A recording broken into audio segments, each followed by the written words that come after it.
Hi everyone, thank you for joining UAE Vmug virtual event. Myself Rajesh Radhakrishnan, one of the UAE Vmug leader. This is our second virtual event for this year, and today we are going to discuss about NSX-T 3.0, and our speakers are Mr. Quinton and Mohamad. Kindly follow us on our social media pages for events, announcements and updates. We are planning series of webinars on coming month. To plan and schedule those virtual events, kindly complete the poll which will be available after the event. Now I will hand over to Quinton to start the session. Thank you for joining. My name is Quinton. I'm the NSX lead pre-sales for UAE. My colleague Mohamad Haddad is joining me.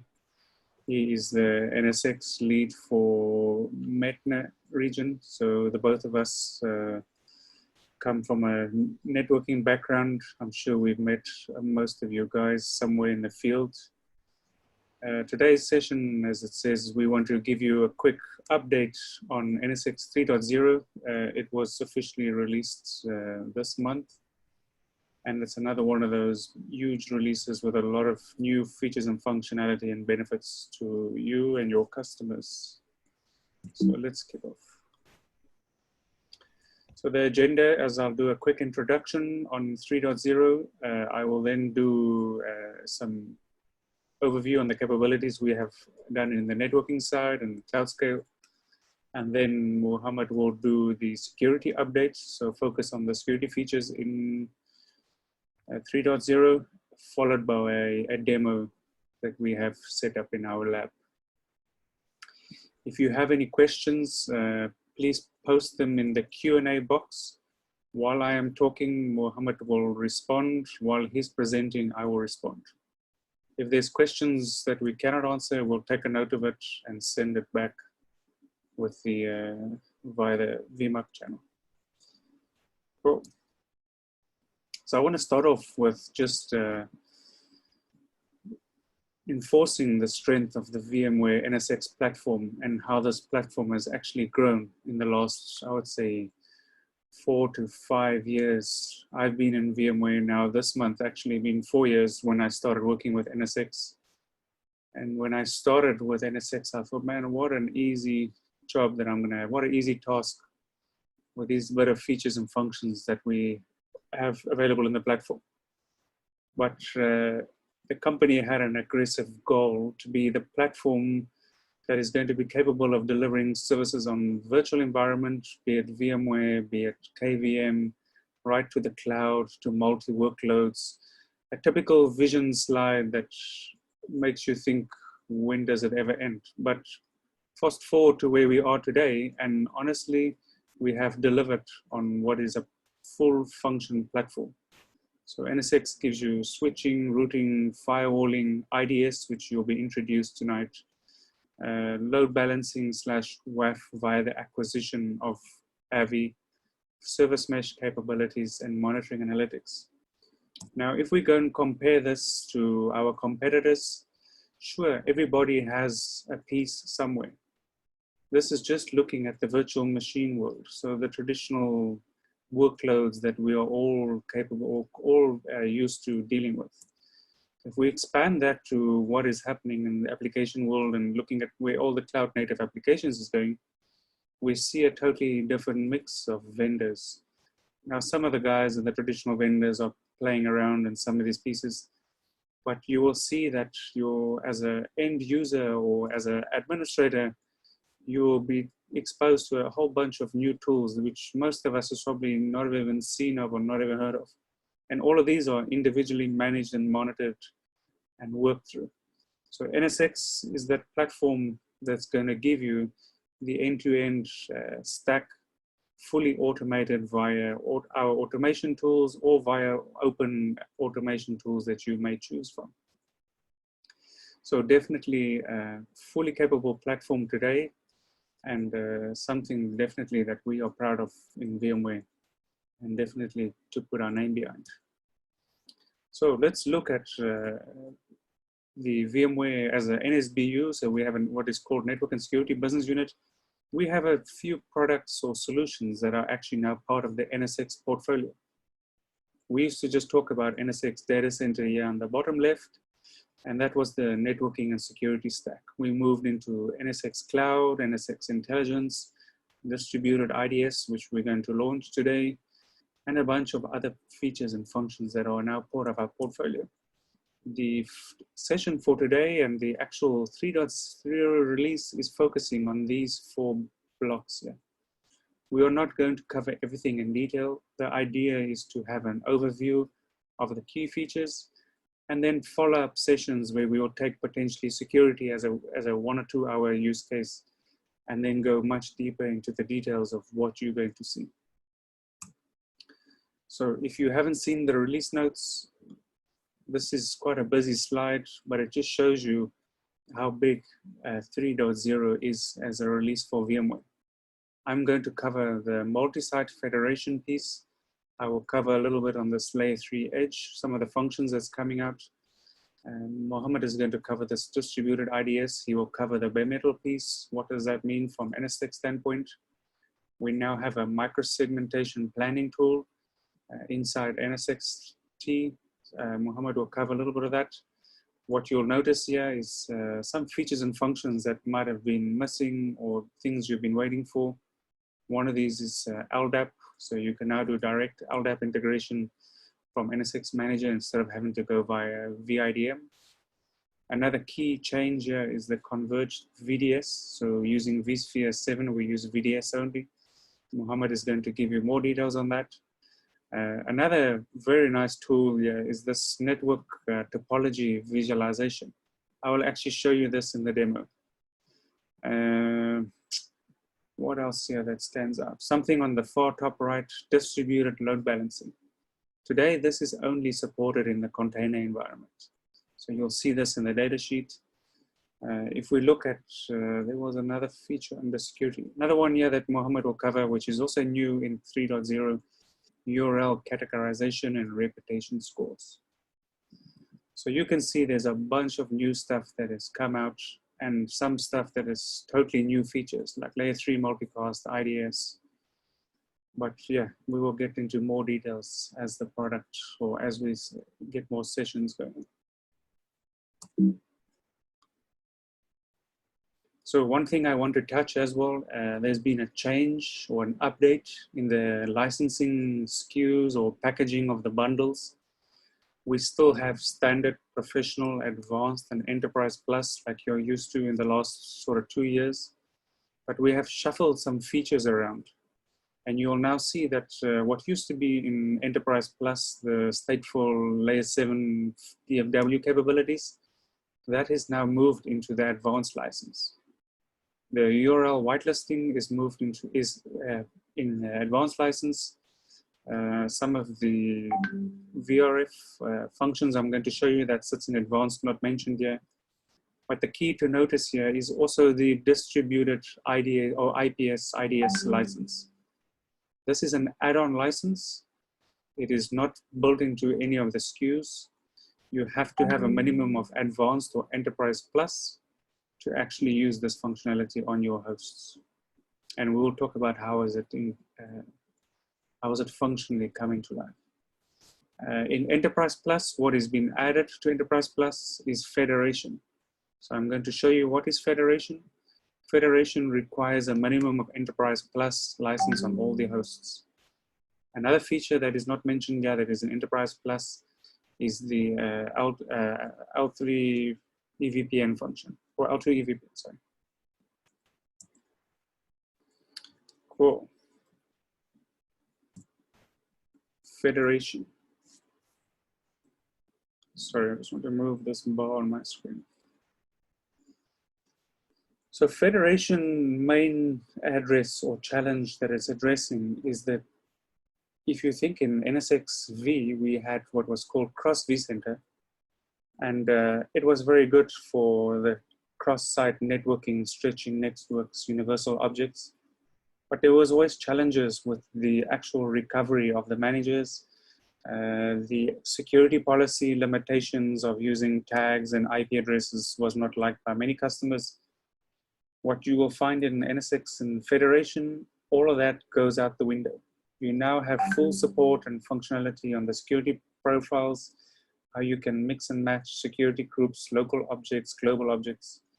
So what we've done is we've introduced this role of a global manager, and your on-prem or your local site NSX manager is now to refer to as the local manager. So this is going to give you the consistent policy and security enforcement across sites. So one thing to note here, in 3.0, we do not support VMC as an endpoint. This will come in a future release, and the same for NSX Cloud.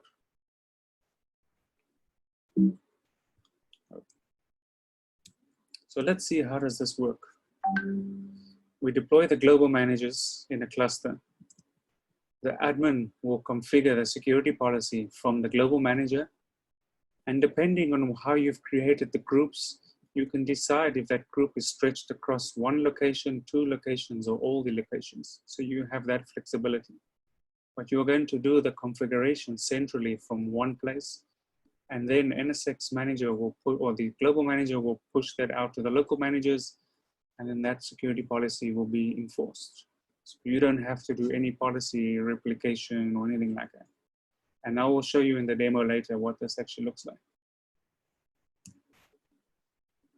From a disaster recovery standpoint, the target is to have an active global manager. It is configuring the local managers. If the local manager fails, it will just switch and configure the other local managers on the, or continue to configure the local managers on the remote side via the active manager. The workloads would move, it would be recovered with SRM or whatever tools you're using. If the actual active global manager fails, you will connect via the DR manager. The active global manager will be constantly replicating the configurations to the standby global manager. This feature and function is not available in NSX 3.0 today. In 3.0, we are positioning Federation for customers to test it, to actually get used to the functionality, and we will improve the software, the stability, as well as the standby global manager in the next release or the subsequent release. So to better understand what are the components, you will start off deploying your local managers, which has the local control plane in each of your locations, same as what we did with NSX-V and Cross vCenter. You had a local NSX manager per site. But then we'll also deploy these global managers. This is again a cluster of 3 VMs per site. So in total in this diagram, you could have 6 VMs per site, 3 doing local manager and 3 doing the global manager.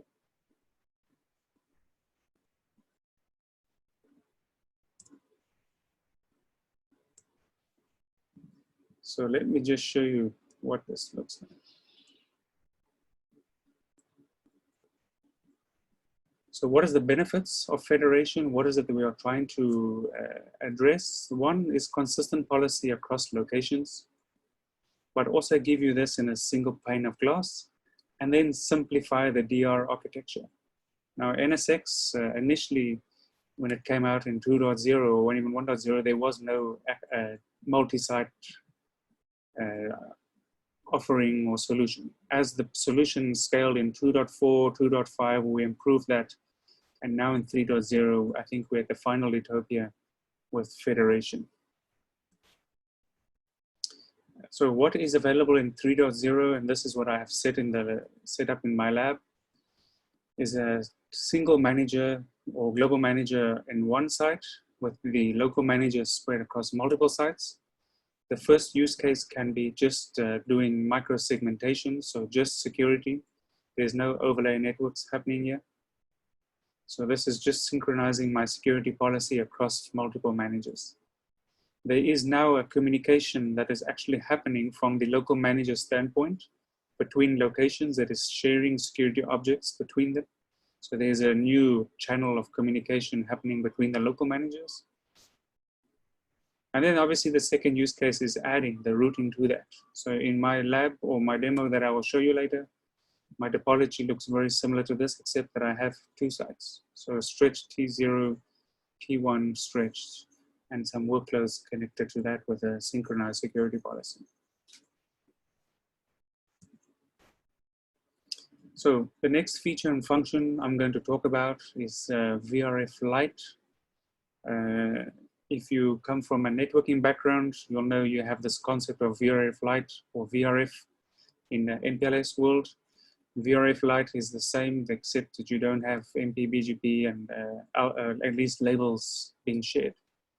So what happens in this case, prior to VRF Lite today, if you had multiple T0s, you could actually create a distributed T0 architecture for a multi-tenancy environment, or you would deploy a T0 with a dedicated edge cluster per tenant. So in this picture here, that blue T0 for tenant A would be 1 or 2 edge nodes. The green tenant would be another 2 edge nodes, and so it would add on. So what we are doing here is giving us specifically for multi-tenancy requirements, or potentially tenant A and tenant B could be the DMZ and the production network. So what we are doing is we are pushing the VRF configuration down to the T0 level and actually slicing that T0 to be multi-tenant awareness. So now the uplinks from the T0 on the same edge device is actually having a trunk uplink to the physical network, and each subinterface represents a tenant / VRF. So now in my diagram here, you'll see the 2 blue links and the 2 green links. These can be 4 different VLANs. The 2 blue lines are on one VRF and the 2 green lines on a different VRF. Now I've reduced the amount of footprint of edge VMs that I was using to actually do this. So you can see here the scale is 100 VRFs per T0. So 100 tenants before would have been at least 200 edge appliances with 100 edge clusters, assuming that you're doing some HA functionality. Cool. So I'm going to pass over to Haddad at this point, and then I will show you some of this in the demo a little bit later. I'll continue to take the questions on the chat.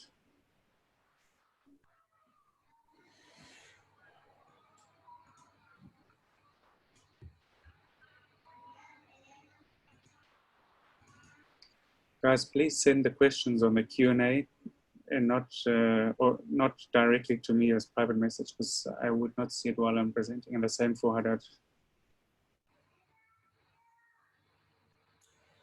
Okay, guys, can you see my screen? Yes. Yep. Yeah, perfect. So guys, as Quinton have said, we have a huge list of features. I will not be able to, cover everything within 40 or 30 minutes from now, but I'm gonna focus on the one that I have marked in red. So these ones I'm gonna go a little bit more deeper in with them. But for NSX microsegmentation planning with NSX intelligence, we have introduced some improvements in the NSX intelligence when you do microsegmentation planning. And now NSX Intelligence 1.1 is not only supported on NSX 3.0, even if the customer have NSX 2.5, they can actually deploy NSX Intelligence 1.1 virtual appliance, because there's no major enhancements, or I would say no major change in the NSX Intelligence. But in the next version, where you see a lot of many improvement in NSX Intelligence going to be supported on 3.0. But for 1.1, it's now supported in 2.5 NSX-T and 3.0 NSX-T. As Quinton has mentioned, now we have RBAC is back, so we can now do RBAC without even having the IDM. That's very important piece that we're going to have inside NSX 3.0 that we didn't have. I'm going to discuss the BDS, alarms, license enforcement, but one thing I would like to note as well for the NSX Cloud, now we can actually do app ID and URL filtering and layer 7 for NSX Cloud. So if you have a customer that's going to deploy native Azure, native AWS, we will be able to push an agent, and that agent can do microsegmentation with application ID. So it's layer 7, stateful, and it will support URL filtering. Another thing we're adding for the cloud part is the public cloud gateway that we now introduce in 3.0 can be actually used for VPN termination.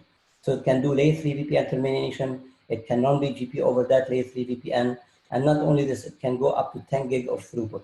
So that's very important for you guys. If the customer is going to be deploying in Azure or AWS, they don't actually have to go and buy any third party or any VPN server. They can use the public cloud gateway, which is the same gateway you deploy for managing the cloud instances. You're going to be using it for VPN. Okay, these are the things I want to call out, and now we're going to go into more deeper details about the security. So the first thing the major thing I would say in security is IDS. And we know that we have distributed firewalling. But what we are trying to do is right now is add IDS capabilities. So NSX-T 3.0 will be only IDS, but in the future release, you'll see also IPS. And the reason we're adding this because we need to also lock down the lateral scanning and lateral attacks that are happening within the same segment. So with distributed firewalling, you can also block certain traffic. But let's say if the customer have allowed, for example, port 80 within the web server's environment, that attacker can actually try to find a day zero attack. And then using that day zero attack, they will be able to leverage port 80, and then they can start doing scanning and doing some other stuff. So intrusion prevention or intrusion detection system will help us actually track and actually block in the future any type of attacks or scanning that's happening. Bare metal servers, we have listened to many customers that they are asking us why we don't have bare metal servers. We have added Windows 2016 support. Now we're going to add also 2019 in the current future. We're not going to stop here. So we're trying to put as well Windows 2012. We have pushed it to the VU, but we still don't have a definite answer. It's going to have 2012. But starting 2012, 16 and beyond, we'll start adding more and more operating system from a Windows perspective. And then we're going to go identity firewall, URL analysis. I'm going to go deeper into these things. And then I'm going to talk about what we have done in terms of operation improvements. We have done some improvement in the operation of the microsegmentation. And then we're going to go also into the guest introspection or network introspection that we have improved in NSX-T. So first of all, let's start with the microsegmentation. As you know, with NSX-V, you used to have the possibility to actually just deploy NSX Manager, prep the servers for vSphere, so for NSX, sorry, and then you can do microsegmentation. So you can do VLAN-backed segmentation. In NSX-T 2.5, it's also possible to do VLAN-backed microsegmentation, but was a bit complex for customers that have brownfield or they don't know much about NSX. So one of the things we have done is in NSX 2.5, we can either use NVDS and then use VLAN-backed segments. And then we have the gateway on the underlay, but we actually do microsegmentation because now the segment living is in NSX. Or now in NSX 3.0, we can actually use the same VDS. So we don't have to create an NVDS, we can actually use VDS that is created by the system admin, or it's already created by the system vCenter admin. We're just gonna use the same VDS to do VLAN-backed microsegmentation. So we have the two options right now, but going forward, my advice and the BU vision is that we're gonna duplicate the NVDS because it's causing more complication that's not necessary and unneeded for NSX. So going forward, if you're gonna deploy a new deployment, try to go with VDS version 7. The only thing is VDS version 7 is supported on vSphere version 7. So if the customer have a 6.7 U3, we will not be able to use VDS. We have to go and use NVDS. So one of the things you'll find in the new GUI of the NSX-T 3.0, then we have a new tab, and that tab is a wizard that helps a customer that wants only to do microsegmentation to prep the servers in this very small wizard. So it will be a wizard where you can go get started, select the cluster, it will be prepped with the with the NSX libraries. Then he will have to create a segment, VLAN back, and then he start the microsegmentation. So now we're trying to make it easier for customers that want to do only microsegmentation and they don't have the big knowledge about how to use which uplinks and so on. That wizard will make it easier for them to deploy and prep the clusters for microsegmentation. So what you do is actually you go to the wizard, you select the cluster. Once you select the cluster, it will be prepped. When you select the cluster, actually, it will ask you which uplinks you're going to use. And usually we'll use the same VDS uplink. So if you have VDS version 7 and you're using, for example, Vmug 0 and 1, we'll just use the same NICs. So there's no migration for the VM kernels, there's nothing at all. We're just gonna tell NSX use the same VDS that we have in the vSphere environment. Once the cluster is prepped, there's a wizard that tells the customer how to create a segment.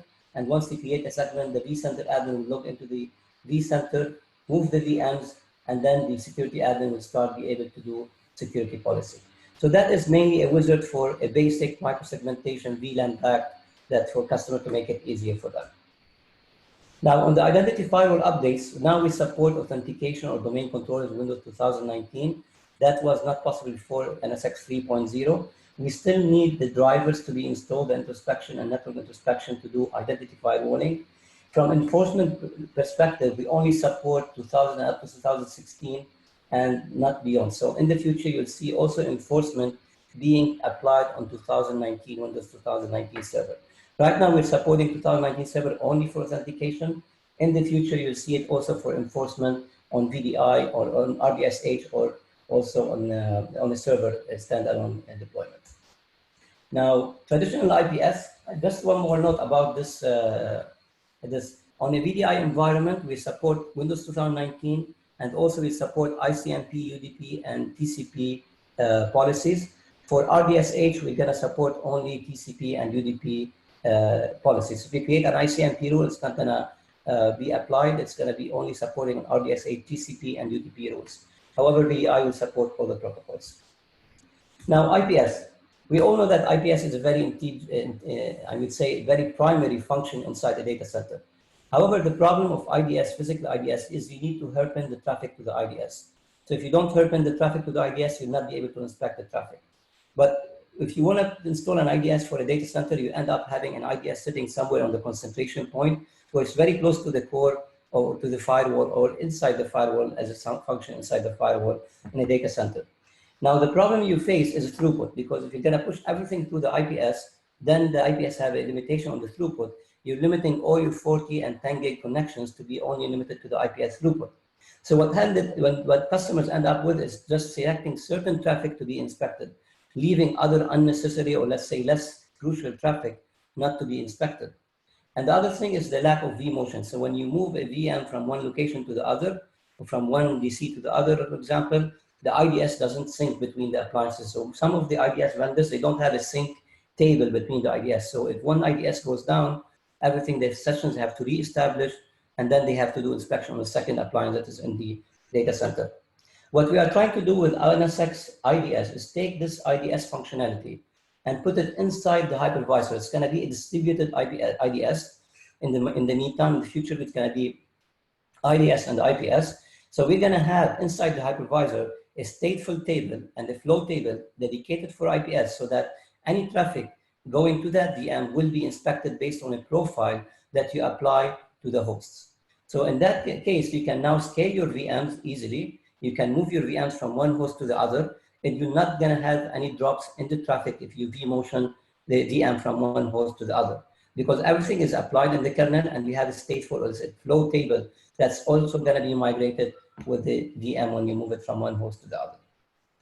So the way we do it is actually we create a profile for the IDS, and then we apply that profile based on the VM characteristics. So we don't always apply all the rules to every VM. We look at the VM, for example, if it's an SQL server, we're going to apply only the critical signature for SQLs to be on that VM.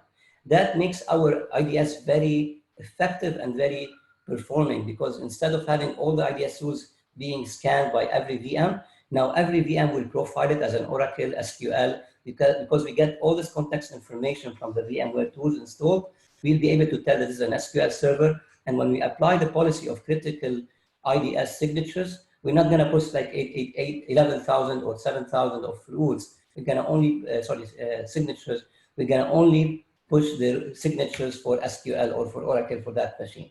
And if that machine, if you spin on a new machine and it matches the same profile, directly the IDS will be applied. If you move a VM from one location to the other, we'll always update the state table, and we'll always update the policy, and we'll always reduce the policy inside the hypervisor. So one of the concerns, I know that everybody will be asking, what is the performance? What's going to be the effect, the performance impact on the hypervisor? So every ESX server host can go up to 4 gig of IPS functionality. Now, the impact on the CPU, or there's no impact on the memory, let's say it this way, but on the CPU of the hypervisor, we don't do any resource allocation for IDS or IPS. We're going to use the resources that are available in the hypervisor. So if we see resources available, we're going to use them. Now, the performance impact can vary between a host and the other. So it depends on how many VMs you have, or how many profiles you're applying. All this depends. But we're seeing between 5 and 10% of performance that we need from the hypervisor to do up to 11K of signatures on the hypervisor. And that's huge, by the way, because if you compare the price of a IDS with a 4 gig versus what we have in a per host, that's going to be a lot cheaper to go on a distributed IDS instead of going on a physical IDS. Because you usually have more than one host in the data center. And if you calculate every host is doing 4 gig, so if you have 3, you have actually 12 gig of IDS throughput that you can do per host. So IDS can help customers do regulatory compliancy for PCI, DSS, and HIPAA. That's one of the cases that we actually benefit customers. The other thing is we don't have any more, we can actually see lateral movement of the attackers. So attackers usually, when they attack one of the web servers using a legitimate port allowed by the distributed firewall, they start using that port to actually do some scannings and so on. So that lateral movement was not available before to the IDS because IDS was sitting on the perimeter or its concentration point. Now we can see all this lateral movement for IDS, and we can stop them at the VNIC level of the virtual machine. Another thing, on the long term, customer can replace their big appliances. Instead of buying this big appliance doing IPS and IDS and firewalling, they can lower that investment, and they can lower their CapEx, and they can use a smaller version of that IDS. Because everything now is being done, east to west being done on the hypervisor level from a firewalling and from an IDS and IPS perspective. So it's a distributed analysis, so we are going to have more throughput because every host is doing IDS. It's actually, the signatures are done based on TrustWave. So TrustWave is going to be the commercial, it's a commercial, by the way, a vendor. We're using their signature. They're actually creating a specific signature for VMware because we have context information about SQL, Oracle, about a lot of things inside the VM. They're creating these signatures mainly for VMware. And as I said, they are context-based. So actually we can tell what type of software is running, what type of functionality is this VM doing. And based on this functionality and the operating system, we're going to push the policy to that device, to that VM. And the policy is, as I said, it's actually mobile, and it's actually stateful, so you don't lose the state when you move the VM from one location to the other. Now, bare metal servers, we want NSX to become the single management, single networking overlay for every customer. We are hammered big time with other vendors telling us that we don't support bare metal. And honestly, we were supporting bare metal, but was mainly the Linux and the Swiss Linux operating system. But now, so finally, we have Windows supported. So Windows 2016 is supported. We have to install an NSX agent on them. Once you install the NSX agent, the first use case, if you want to block traffic between a VM and a physical appliance or a physical Windows server, now we can actually push the firewall policy all the way to the Windows server. So what we do is we install the agent, we install an OVS switch. So the interface that is coming from the machine will go into the OVS switch. We program that OVS switch with the firewall policy. It's going to be layer 4 firewall for now, it's not layer 7. And then we can block traffic from this VM, from physical to physical, or from physical to a VM. Now, that server that you install the agent could be a VLAN based, so it can be VLAN backed, or it can be overlay backed. Okay, so when you install the NSX agent, you have two modes. Either you install it as an overlay, and then this server becomes like a transport node inside the NSX. So as you go to nodes and you see the transport nodes, you see that server as a transport node, or you can make it VLAN based, which means that you're not going to build overlay with NSX, but you're going to have a segment, assign it to that, assign it a VLAN, and assign that segment to that bare metal server. And now you can do microsegmentation on the layer 4 level for that bare metal server. So these are the two first use cases. And also another use case is when you have multiple bare metal servers, they want to be on the same VM VLAN. We have a lot of customers who told us we have very old servers that we cannot actually change their IP addresses, and we want them to be on the same VLAN of the VM. That is doable with this. So we have the VLAN mode. And if they can do an overlay, then it's actually better for them because now the gateway can live also on the NSX. So they don't have to administer their underlay for the gateway. The operating system that we support right now is all these operating systems, okay? And one of them is Windows 2016. When you add the node inside NSX, you see a node type, either Red Hat, Ubuntu, CentOS, server, or Windows Server. It will not tell you it's Windows 2016. You're just gonna go add a node, and then you get select Windows 2000, Windows Server, and then it will go and install the NSX agent. You need to have WinRM enabled on that Windows 2016 server because we're going to interact with this service to install the agent. Now, the scale of the bare metal right now in NSX is 3.0300. The VU is working on 500. It doesn't mean the limit will be 500. So we're working to increase that limit over time. So it's going to be right now 300. We're going to go to 500, and later we're going to go even beyond 500. So we have introduced as well in the dynamic, in the microsegmentation, instead of going and adding the members per IP address, now we have a new member type, which is called physical servers type.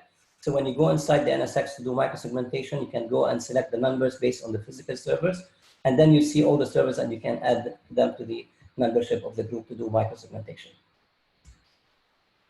On the distributed firewall, we have introduced something new called time-based firewall policy. Before, when you enabled the firewall policy on the distributed firewall, it was always enabled, always applicable. But we have some customers that requested this feature because of the VDI mainly. So if you have a VDI environment and you know that users are going to use a VDI and during working hours from Sunday to Thursday, 7 to 7, then you can create a rule and assign a time for that rule so that it will be only allowing traffic to go inside the hypervisor, inside the data center during the daytime or working hours time, and in the night it will deny the traffic for all VDI environment. And as you know, most of the attackers, they know that it's nighttime in the Gulf, for example, or in UAE, and they do all their attacks usually in the night because they know there's nobody monitoring the environment. So what you do is actually, as you can see here, we have a time, like a clock sign. You click on the clock sign and then you assign a time window for the policy. When the clock is green, it means you are applying a time policy. If it's blue, then it means that nothing is applied. Every policy can be assigned only one time group. So it would time window, I would say, but you can use this time window for many rules. For example, if you have a time window saying it's only during working hours, then you can use this time window for all the rules, or you can create other time windows. But any rule can be assigned only to a single time window. And the way we do it is every 2 minutes, there's like a scheduler where it goes and check that is this rule should be disabled or not. So if you have, for example, a rule that says from 6 to 7, I'm going to allow this, you'll see it disabled at 7:02 time. So because it is a 2 minutes delay interval. A prerequisite to enable this is NTP. If you don't have NTP, the applying of these rules will fail. You'll see instead of seeing successful, you see unsuccessful. So you need to have an NTP server to sync the time. Otherwise, you'll not be able to be pushing firewall policy with a time-based time window.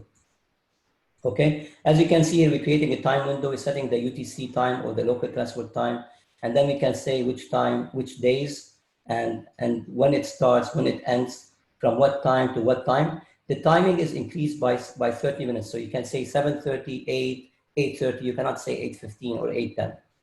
Okay.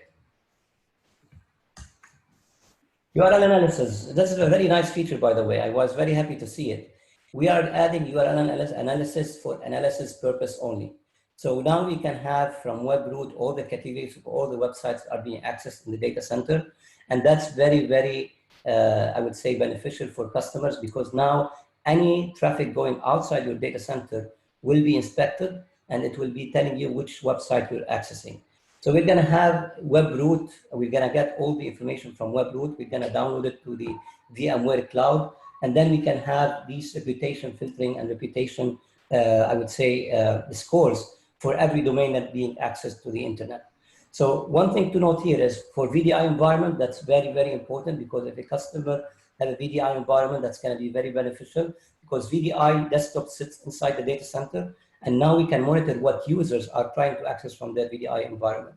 So we'll give you a full reporting about every domain, the score, the reputation, and then we give you this type of view where you can see in this view actually who is accessing, what is the reputation, okay, for every website, how many of them are critical, how many of them are green, which are trustworthy, and then we give you percentages of these traffic that's going from your data center to the internet. And then you can filter all this by as well by the URL or by the category to see who is accessing what, and then we can actually drill down to see why he's accessing these phishing websites. And we can also in the future, right now it's not possible, but in the future we can actually block these type of websites. For now, URL analysis is only for analysis and reputation for customers that have mainly VDI or have anything from the data center going to the internet as web browsing. Okay. So the categories you'll see the same categories you see with any type of firewall, going to have uncategorized, which means doesn't have any category. We always poll the web root for every 5 minutes. So every 5 minutes we download the updated categories from web root. We'll install it in our VMware cloud, and then the NSX Edge will be downloading this from the VMware cloud. Now, one thing to point is for this to work, it's only applied on the T1 uplink. So that's applicable only when the traffic is leaving your T1 uplink. Otherwise, it's not going to be inspected. So if you have a T0 and you're connecting all your segment to T0, that's not a possibility. You need to have a T1, and then traffic has to cross the T1 uplink. We need to enable DNS snooping. So what we do is we enable a rule allowing DNS any-to-any with DNS profile as a layer 7. And when the user try to access the internet, we're going to snoop this DNS request. We're going to send it to our VMware cloud to check if there's a category for it. And based on the category, we're going to send the reporting to the NSX manager. So we have 80 plus type of predefined categories. You can set the profile per edge. So you can say on this cluster of edge, I'm going to not monitor, for example, weapons. I'm going to monitor all other websites. So it's up to you to do the profile per edge. And as I said, this is applied per edge cluster. It has to be a medium edge cluster or a large edge cluster. And it has to be as well on the T1 router. Anything that's low score, it means high risk. You're going to see a risk score for every reputation. 21 to 40 is going to be suspicious, and so on. Similar what you see in a normal firewall that you have inside your data center. As I said, we're going to call the web root every 5 minutes. So every 5 minutes we get everything. We download to the VMware cloud service. The NSX Edge node management interface should have internet access. And right now we don't support proxy. So that management interface of the Edge should have internet access because it's going to go to the VMware cloud, download the latest definitions or the latest database, and save it on the Edge node. So every Edge node will have a cache. Not every request will go all the way to the cloud. So as long as the cache is up to date and we match the rule, we're going to use the cache. If we don't match the rule, we're going to try and request this from VMware Cloud Service, and the VMware Cloud Service will request it from webroot. Okay, as I said, this is just a simulation. The user will have maybe got a phishing email saying access this website, and he clicks on the link, which is space CX plus. The traffic will go from the VM. It will go all the way as a DNS request first. So it's going to be a DNS query. Here on the uplink of that tier 1, we're going to enable a DNS snooping. So once we enable DNS snooping, it's going to send the response. Once it gets the response, it's going to check this website in the cache, and then it will get the reputation for this website, and then based on that, it will deny or allow it will give you some profiling about the traffic that's happening on the internet traffic, on the HTTP traffic. So during the HTTP establishment, we'll create the reputation and we'll get everything monitored, and then we every 5 minutes we send an update for NSX manager to update the GUI interface for the reporting. The enablement of URL analysis is very easy. Just enable DNS snooping, okay, and then you enable the URL analysis on the edge, and then you configure a profile, and then you start monitoring the URL analysis.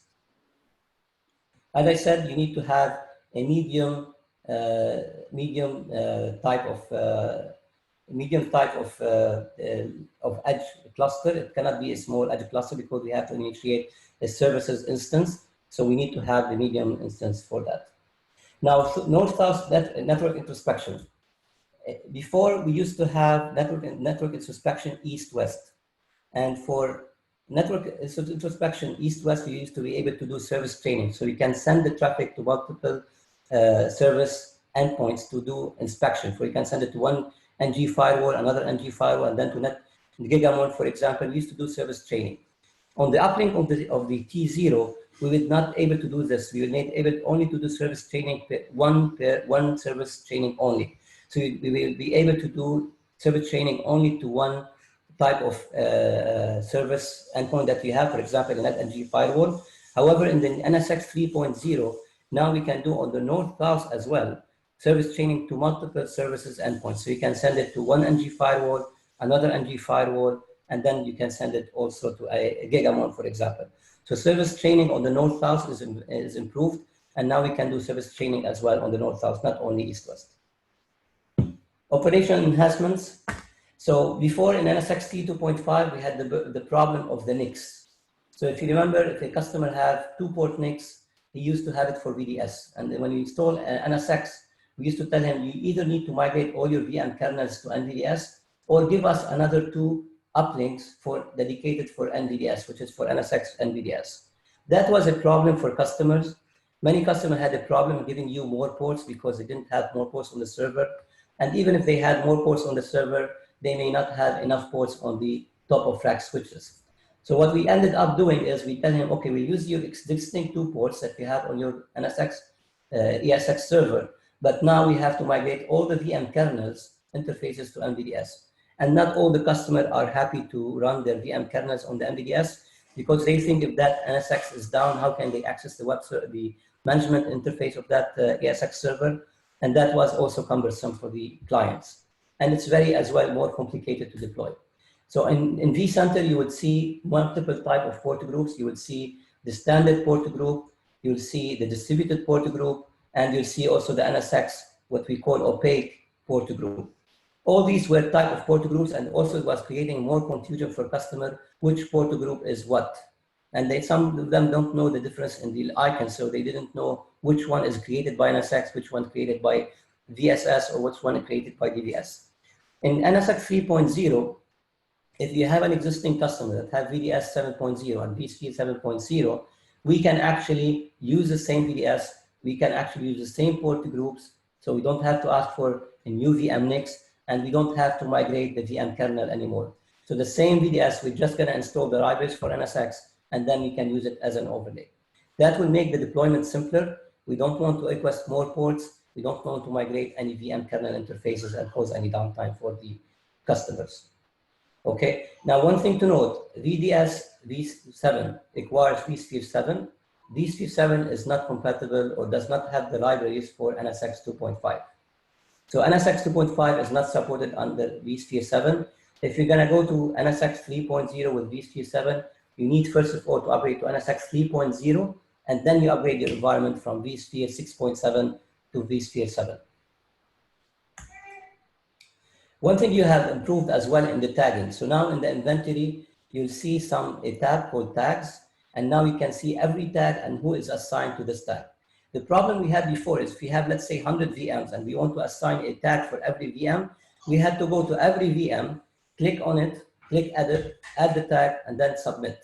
Now with this improved inventory, what we can do is we can go to the tag, okay? We can go and select the virtual machine. We can say set virtual machines. And once we set the virtual machine, you see all the virtual machine availables. And then you can just check box here, select them all, and say for all these servers, I'm gonna actually assign them the tag of production. So instead of going one by one, you'll be able to do it in one click from the inventory. Another thing we improved is the filtering. So now we can filter based on scope, based on source, based on tag. That was not possible before. So once you apply the filter, you only see the VMs that are applied the filter. And the other thing is we now support auto continuation of the comments. So if let's say you're gonna add a tag, and many times you add a tag and you make a mistake, but now we can show you what are the tags available inside or discovered in the NSX environment. And that's very handy, by the way, when you do NSX Cloud, because the cloud have a big tag that's called DIS, which is discovered, and then colon, and then Azure, and then something else. Instead of you memorizing what are the tags from the cloud, you can just type DIS and it will show you everything that has been discovered or everything in the inventory, and then you can select it. And once you select it, you can use it also for the criteria for the grouping. So we have this type autocomplete. So now we can autocomplete anything you type in the tags.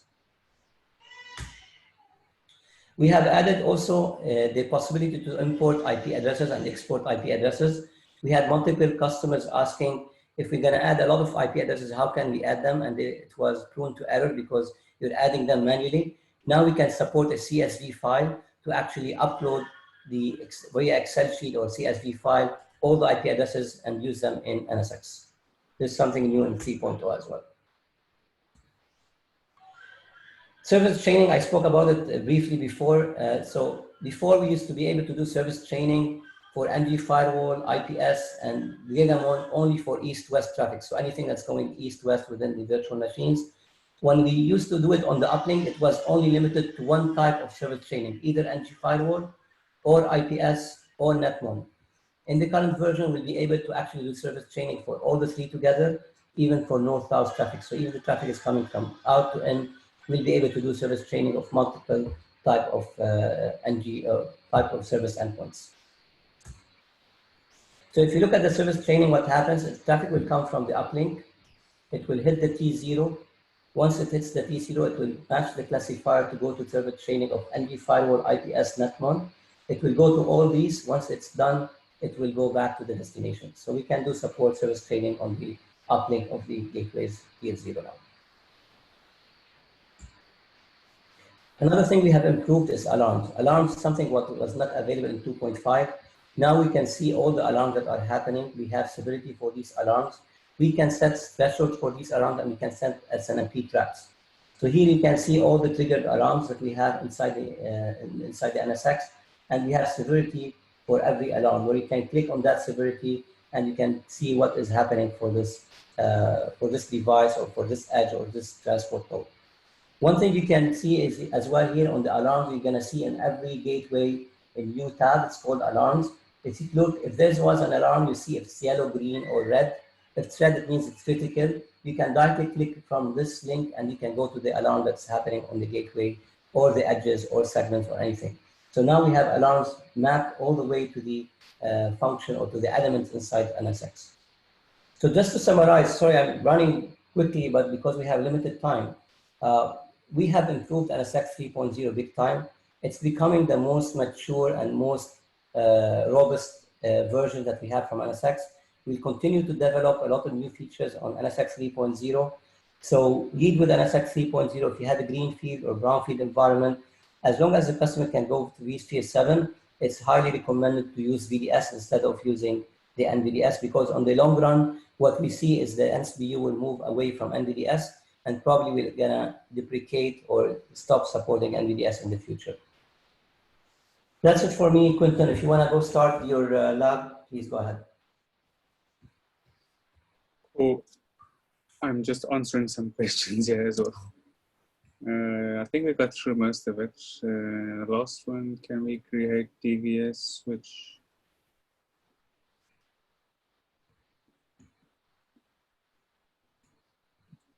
So there was one question here, can I create a version 6 or 5.5 DVS in vSphere 7? Let's try.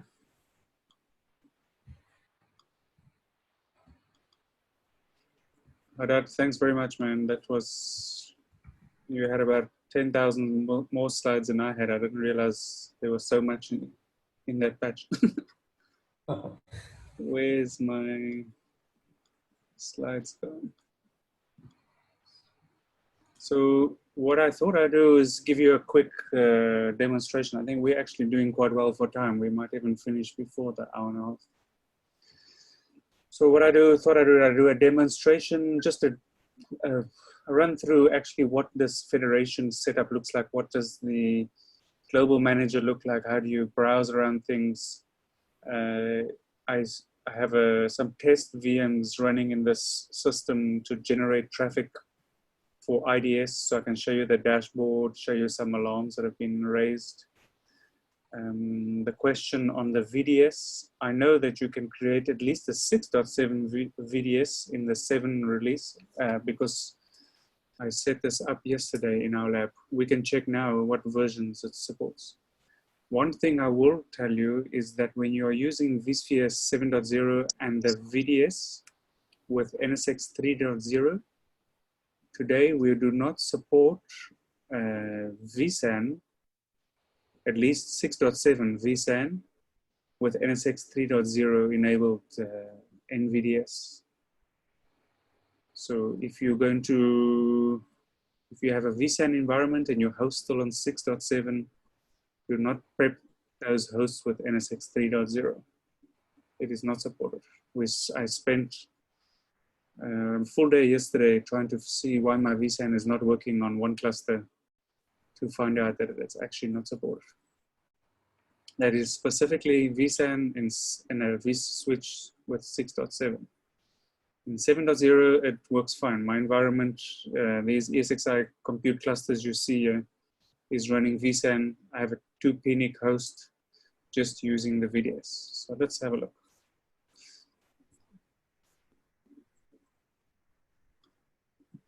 Can you see my screen? You see the lab setup? Yeah, we can see your screen. Should I zoom in, or was this font big enough? I think if you can zoom in, it's better. Like this or more? More. Yeah, that's much better. Yeah, this is fine. Cool. So I'll first show you from a vCenter standpoint, everything you see here is running on 7.0. You'll see my compute and edge clusters and the edge VMs that have been deployed. From the compute cluster standpoint, it's running vSAN. All of that is working. If we go to the host configurations from a network standpoint, the first thing you'll see is the adapters are connected to a VDS, which I configured and created inside vCenter. The VM kernel adapters are also on that VDS. When I prepared the host for NSX using the dashboard inside NSX-T, it adds this extra VM kernel interface, which is the TEP. And then there's this hyperbus. Honestly, I have not figured out what that is. I don't know if this is for agentless antivirus. This is my guess. It's the agentless antivirus VM kernel. I need to check it. So from a switch perspective, there's the version 7 switch. You can see it over there. I think on site 2, yeah. So site 2, oh, it's removed. I had another cluster here that had a version 6.7. Let's see if it's been removed. Oh, here it is. So there's a 6.6 reports it as.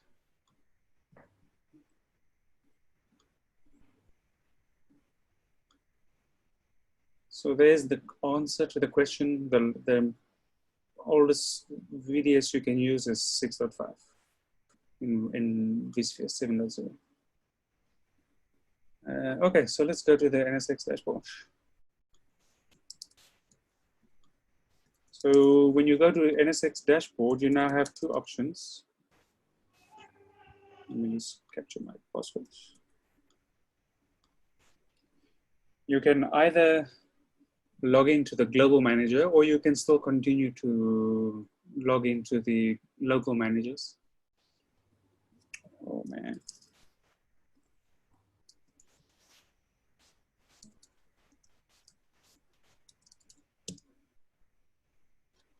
The benefit of logging into the global manager is obviously that I can bounce around between global and local, but from local, I cannot go back to global if I just logged in locally to the local manager. So from the first thing you'll notice here is something that is disappeared is what is used to be called the advanced UI. It doesn't show up here. I'll show you where that's moved to. But I have this drop-down menu here, which is taking me to either the global view or to the local manager, which is for site 1, data center 1. You have a new tab on the top right here, which is policy, which is the new UI that you see, or manager, which is the legacy UI interface. Although the look and feel is the same, but it will configure via the old API. So if we go back to the global manager, you will now have the option to do T0s and T1s and segments that when you're configuring them here, let's call it Vmug.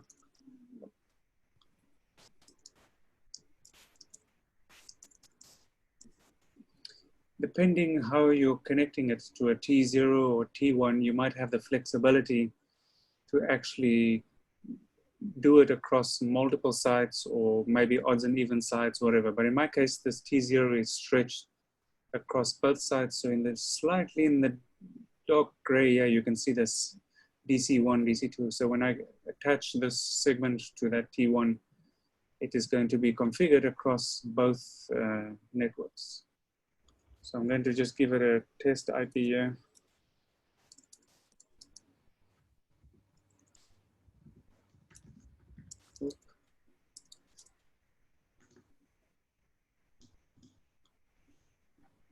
So this is going to go away to NSX, or NSX manager is going to go to vCenter. It will create the DV port group matching that Vmug demo, and it is going to do it across both sides. So if I refresh here, you see the port group in site 1, and you see the same port group in site 2. So very similar to the experience you had in cross vCenter when you created a universal logic network, except here it is called the same everything in both sides. It's not, I have some unique numbers per site. So the logic is easy to follow.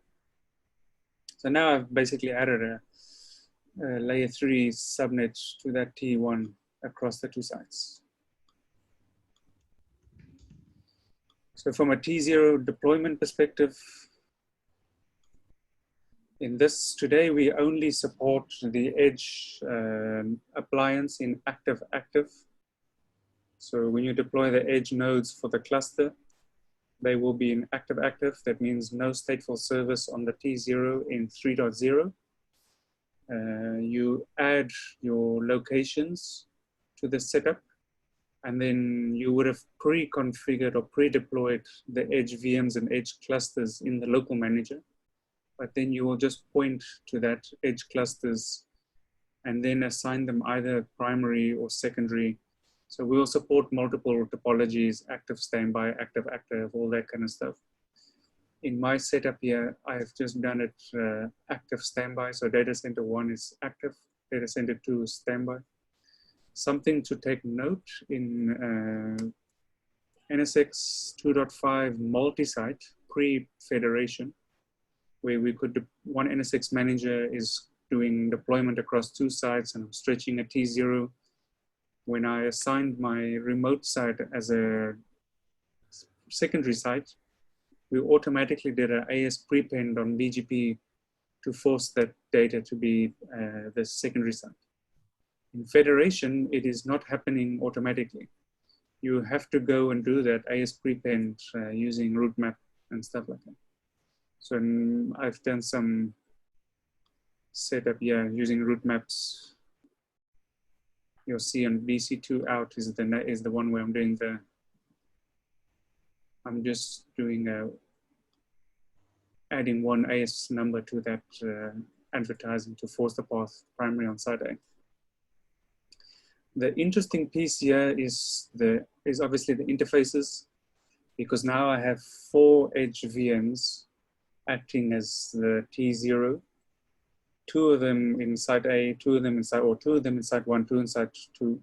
Each one has their own dual uplinks going to a switch. So I've configured 4 uplinks. You attach the uplinks, you attach it to a location which maps to a logical VLAN or something that you've created in NSX as a segment. So this will be a VLAN ID connecting to So we'll just refresh that. So think of this as one big logical router across the sites with 4 uplinks. So from the network standpoint, you're going to get 4 routing updates because you have 4 BGP neighbors for the same subnet. And I can just quickly show you that.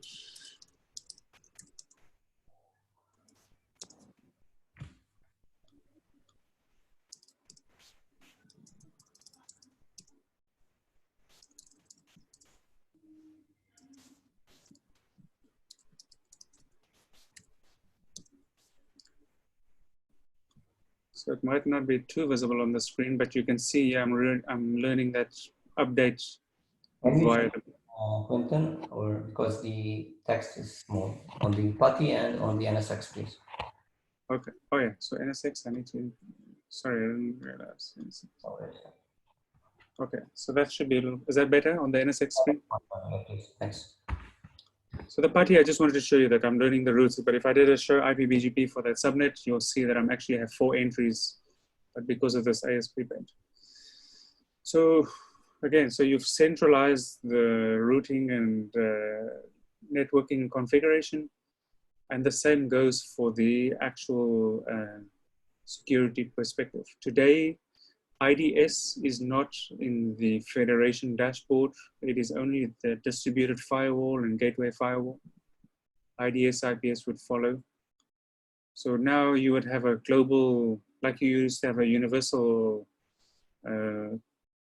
section in NSX-V, you now have this global policy section, and you configure global policies, and this global policy can have security groups which are configured as global, or you can mix and match with local security groups. So from the global manager, it will be exposed to all the security groups, tags, everything you've done across all the environment, and you can inherit those and mix and match them.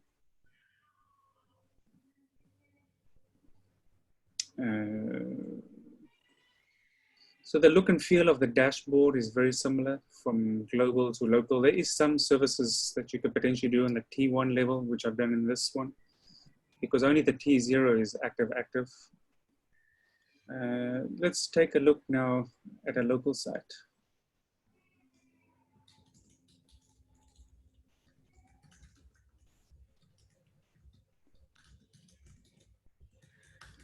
Oh, sorry, I actually wanted to show you something in the global. So one of the new features we have, which is actually, one of the new features that we mentioned earlier was the topology view. So now when you go to networking, you get the overview dashboard that gives you your summary of all your BGP neighbors, all the stuff you've configured, segments, routing, whatever. But now you have this cool feature called topology view. And I can go look at my topologies and how things are connected. So in this setup, I have created a T0 for my VRFs. So this is the VRF feature is also not available in Federation today. It's a local feature.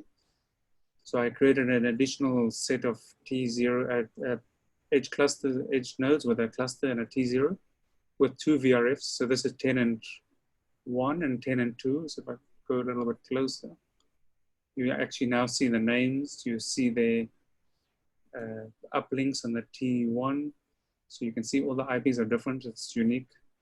The tenants can have overlapping IPs, doesn't matter. I just put same or unique IPs so that I can actually connect to them. An interesting part is if you leave it as default configuration, when this VM talks to that VM, it will follow the path going up to the T0, external uplinks to either a firewall or router, or whatever you have on that side, and come back down. But we have the capabilities to add a static route to actually route from one VRF to another without having to leave the environment. Now that would be used with caution, especially if, and in your own environment, yes, in a multi-tenancy environment as service provider, obviously you don't want that to happen. You'll see another little segment here I actually have a load balancer, a one-armed load balancer configured in this tenant. So that is the T1 for that load balancing service. If I go over to this side, you see my global topology. So that's the T0 with those 4 edge VMs across the 2 sites. And these are the segments and VMs and stuff attached to it. So there's the segment I just added. This week I was helping somebody with a setup where we had some challenges to figure out, because they'd done some configurations before I got on. And we actually used the topology view to figure out what it is they've done and where they've connected it and why the mistake. So it is pretty useful. I think gives you a lot more insight of what is happening. You can drill down and stuff like that. So the other one, let's go look at security. So from the dashboard side, the first thing you'll notice is intrusion detection, the URL analysis, and distributed firewall. So I have not enabled URL analysis in my setup yet. So there's nothing to show here, but if I go to data center 2, where I have the IDS running,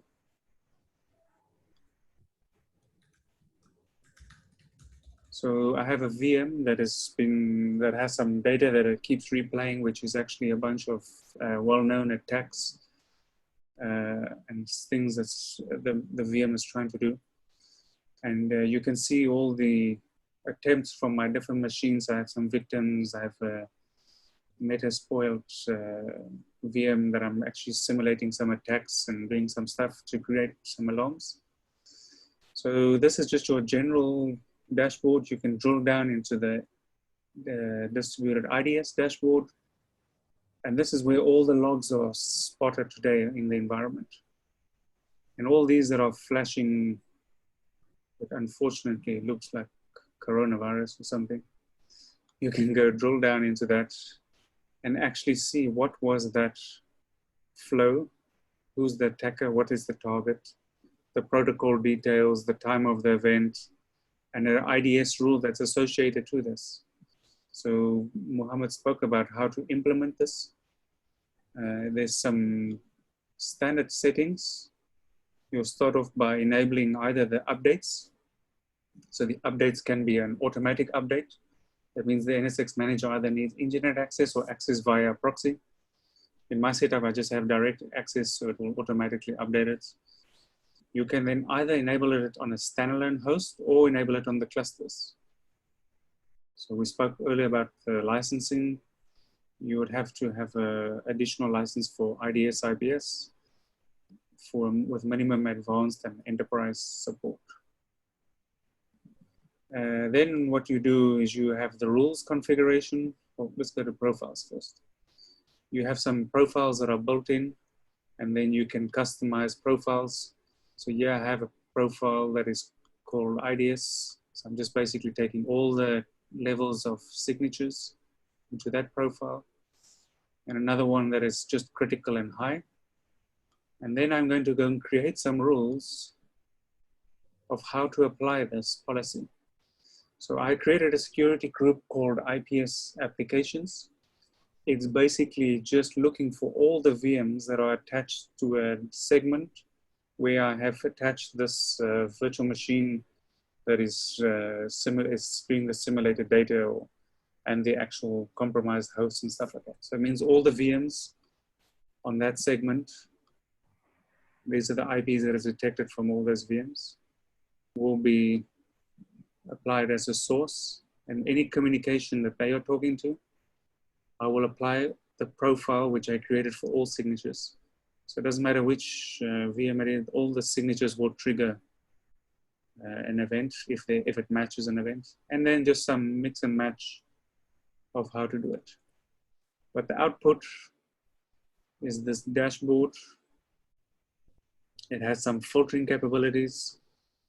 So you can go and filter to attack targets, VMs, known vulnerabilities, a virtual machine name, and then filter down into what you want to see. But you can also go, and if you look at an event, You can see some history on this.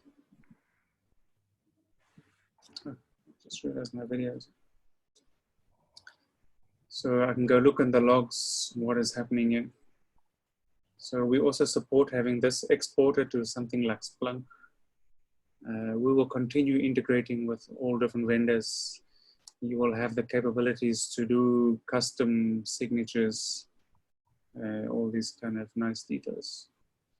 So today, this is just the IDS. So we're just creating the actual detection alarm. We're not actually doing any action with this. We plan to do IPS and then potentially see how we integrate that with NSX. So maybe quarantine VMs, that kind of features and functions. Cool. Let me see what else is there.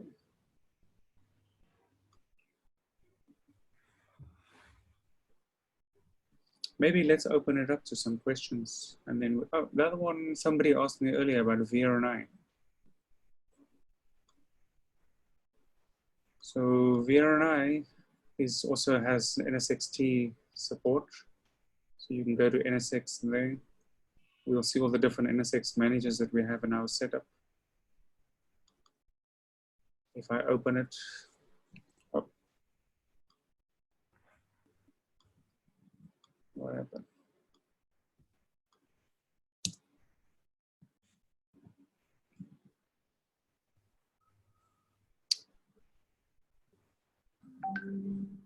Something bombed off.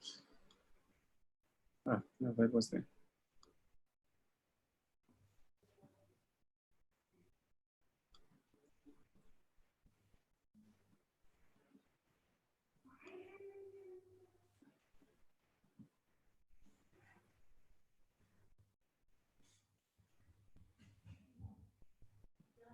So you see the summary of the NSX-T inventory. I've got a poll.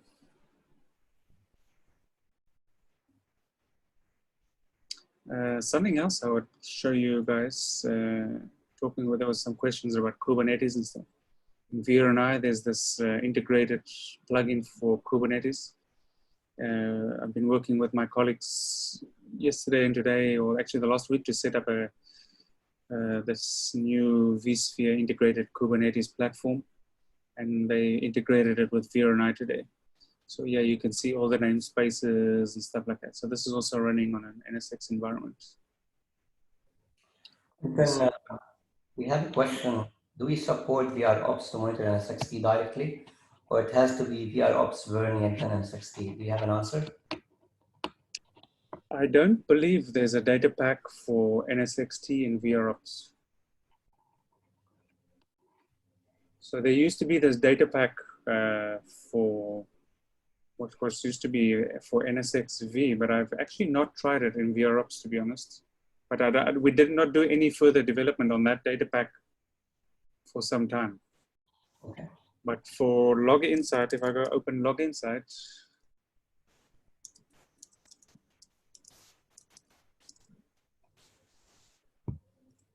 Log Insight actually has a data pack specifically for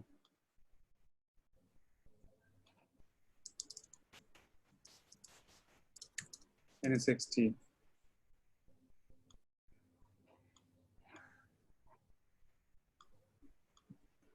So you'll see there's an NSX-T data pack in Log Insight.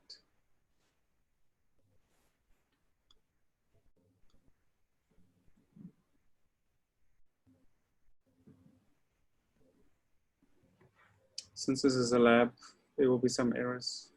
I'm sure in your environment, you never see any errors.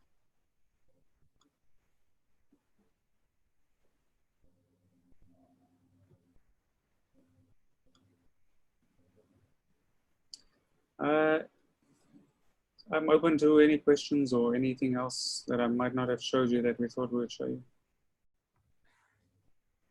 I can show you what the... Yeah, just one comment here, Quinton. I was checking now the NSX-T pack for VROPS. Yeah. As I see, starting from VROPS 8.1, it's native now to VROPS, so there's no need to add it externally. Oh, okay. Yeah, Let's try. Thanks. yeah, welcome. Thank you. That is for NSX-T? Good. Okay, I'll try it later.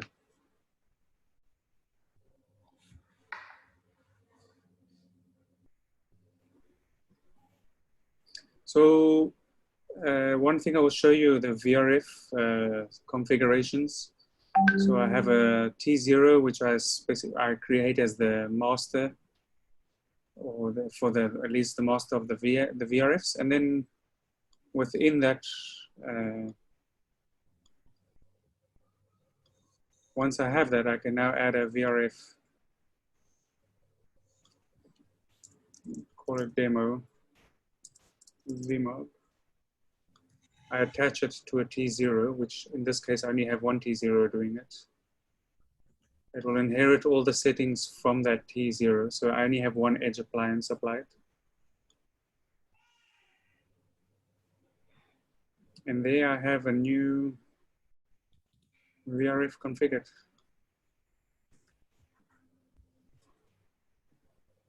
Now I can go and add a T1 to it and add my uplink interfaces. There's some fine print for the uplink interfaces, but we can cover this in a more detailed session. Because basically this edge VM where it lives, it needs to have a trunk port on the physical server because you need to pass all these sub interfaces as trunk interface or as VLAN trunks down that trunk to the uplink switch. So there's a way of putting the actual VLAN that needs to be encapsulated on this uplink interface on one of the segments. But if we go to the topology view now, we will see that. Where's my new VRF? Is it this one? Okay. Uae Vmug VRF.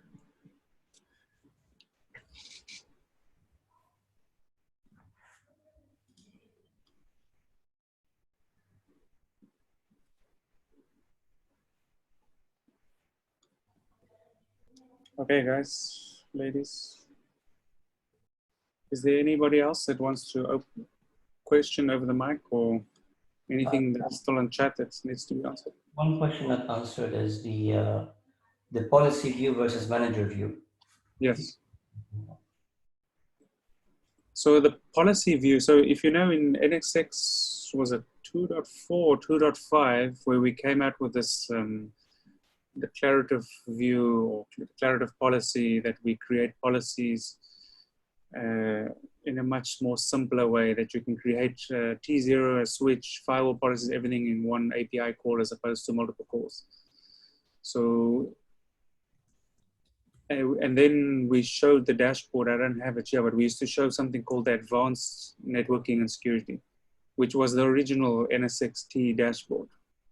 That is now sits in the actual manager icon.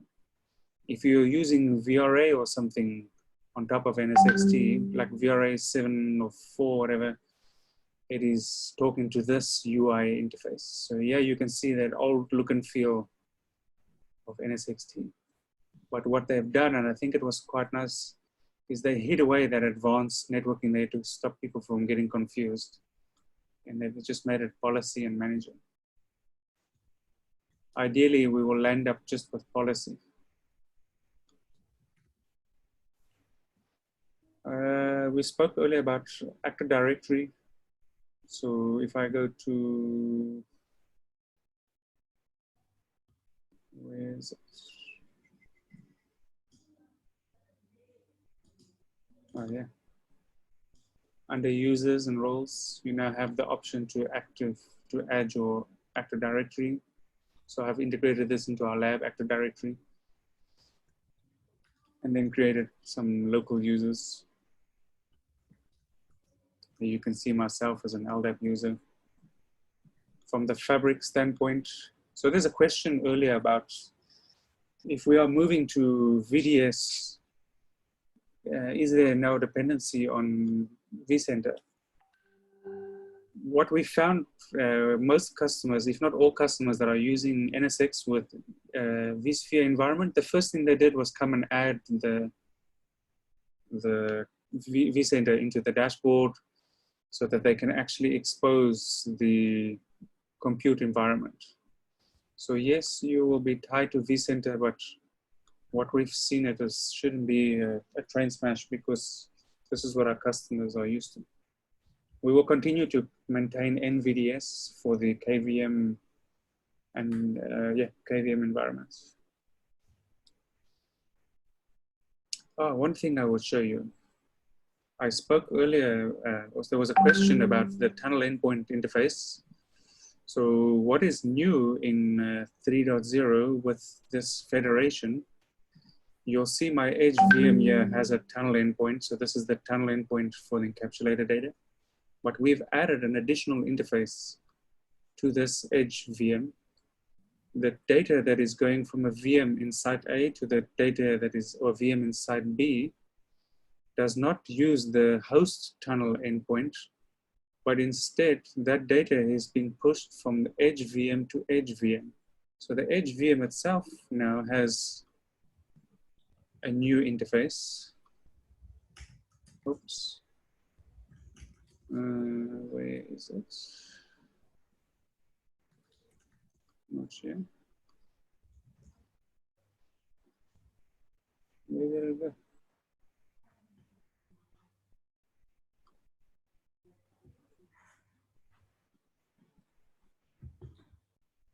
Ah, yeah, it's coming up. Sorry, it's a bit slow.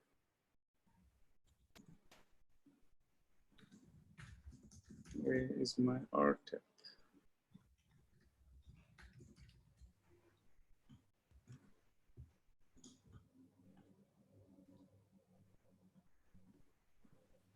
I'm just trying to see where it went. I'll find it. But so there's a third tunnel interface, which is now called the RTEP. Maybe it's a scene from the global manager. Let me check it.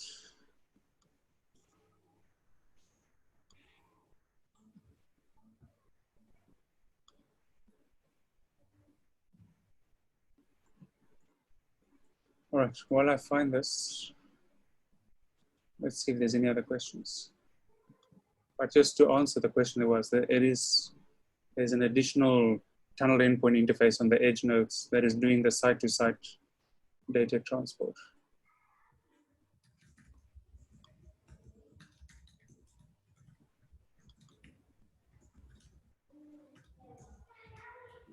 Let's see it.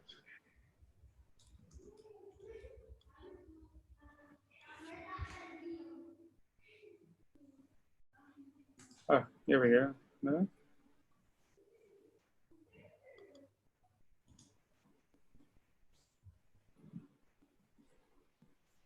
No, I can't find it. Sorry, shouldn't we check in the transport route? Ah, you're right. There it is. I was looking on the edge host. Sorry. I was looking in the edge ESXi host and not the actual edge VM. That makes more sense. I thought this looks weird. Okay, here we go. So there's tunnels. Thanks for that. So these are my local tunnels. So, and then there's a RTEP remote tunnel endpoint that has a configuration. So this is the RTEP, yeah. And this is the local tunnel.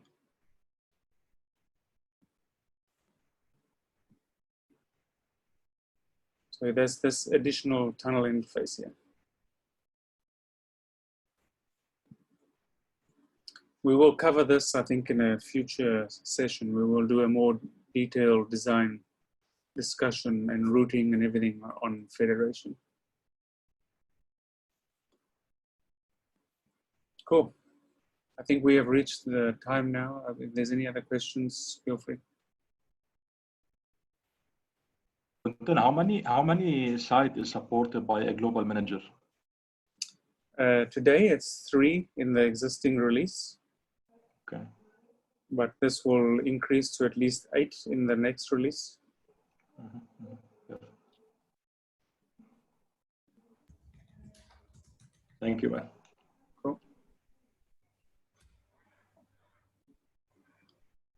one thing I'll tell you is that